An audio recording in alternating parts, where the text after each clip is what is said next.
I am Victor Olivieri.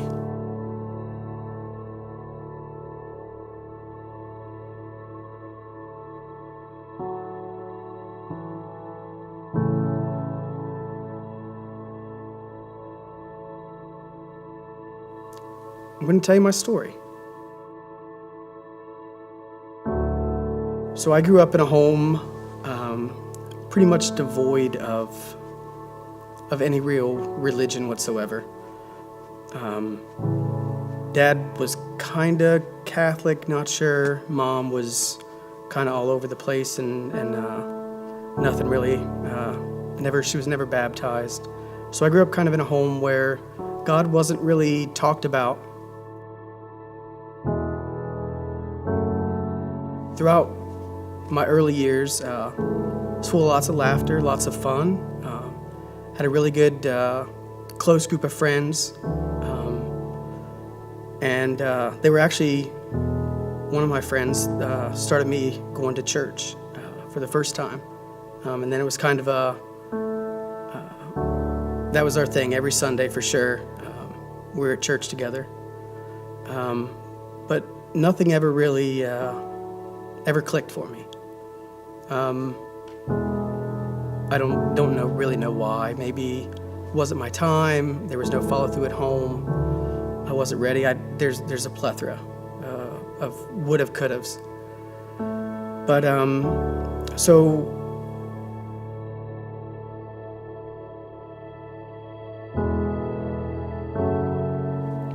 growing up without any real guidance, I guess, in my life like that,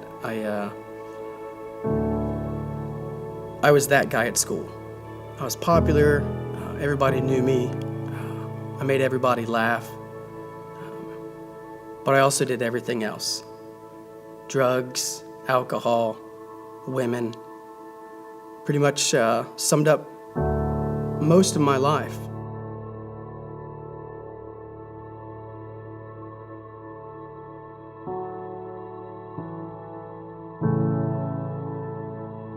I did have a couple of really kind of awesome God moments. Both of them happened at Ichthus. It's a big Christian concert, used to be held in Kentucky. Both times was the last night of worship, 30,000 people worshiping strong. And I felt God kind of inside, and it was thunder, it was lightning, it was awesome. Both times I went to the big tent where they asked people to go to be saved. I accepted Christ both times, and that was it. I came back to the real world the next day, and there was nothing. It was just empty again.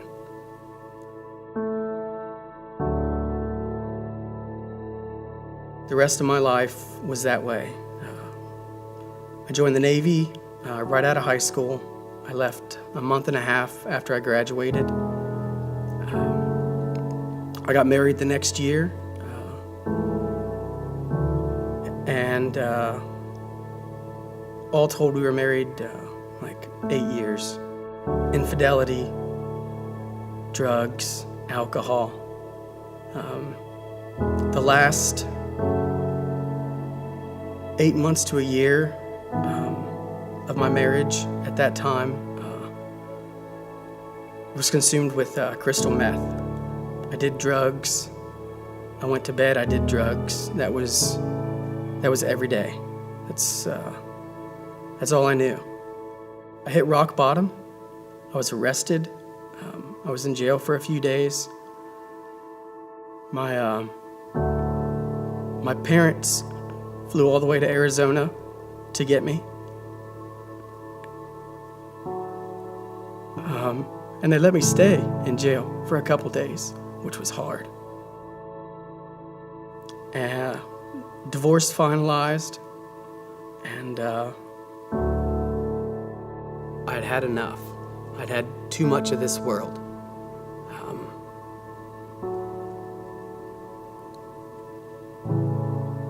So I attempted suicide,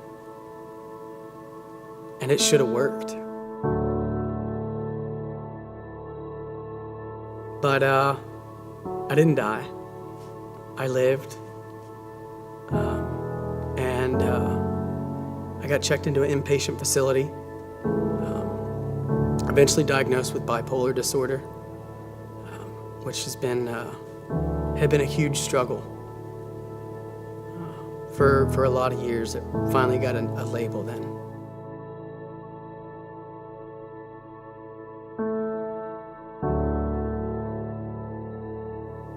And then I met Beth.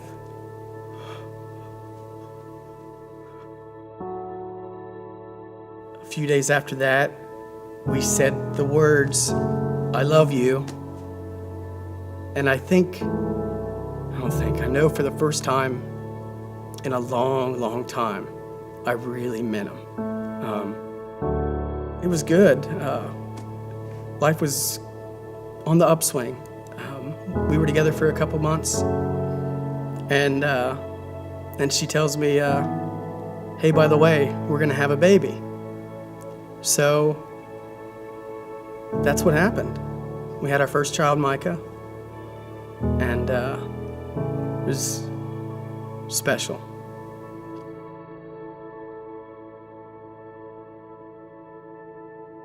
And then she said the 3-letter word that I wasn't a fan of. She said God. And I didn't shut down.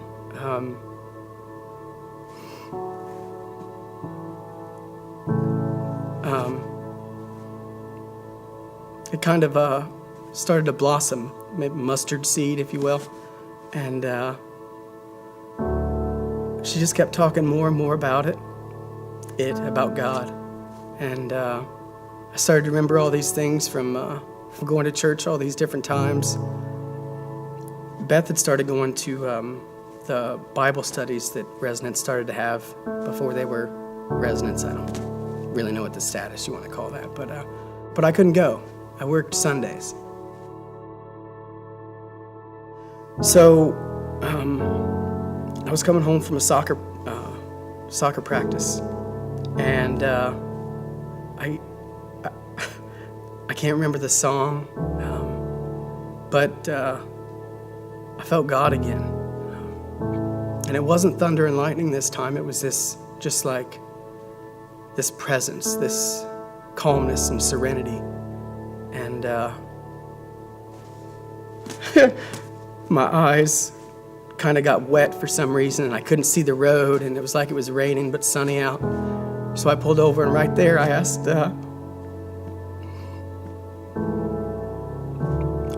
Jesus into my life.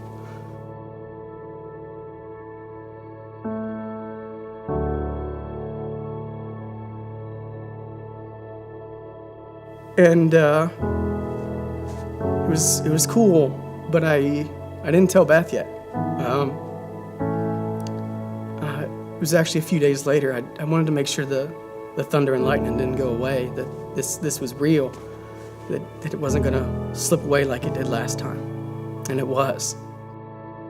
But I didn't know much, and I didn't know to talk to Beth a lot about it, or to anyone. So I felt this strong urge, this pulling to, I needed to go to church.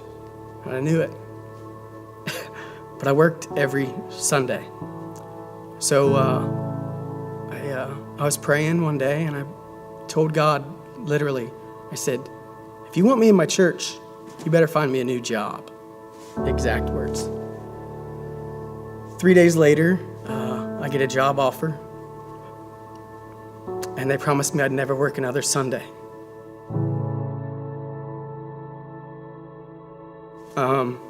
That happened to coincide with one of the first soft openings at Resonance. And I've been hooked ever since. Got involved with serving, so I'm the guy that messes up the slides all the time for you. And I mean, at this point, my life is rocking. Jesus, it's great. And then we got in a small group, and it just exploded.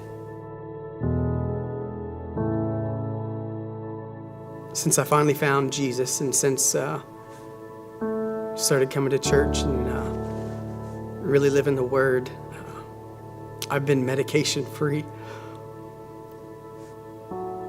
for years now.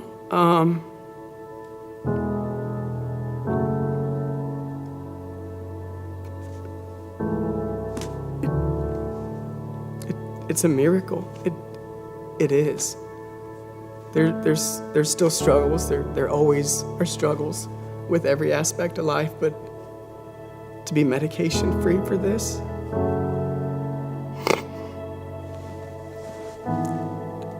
it's awesome. This church and what it's done for myself and my family has been, there's been no greater gift.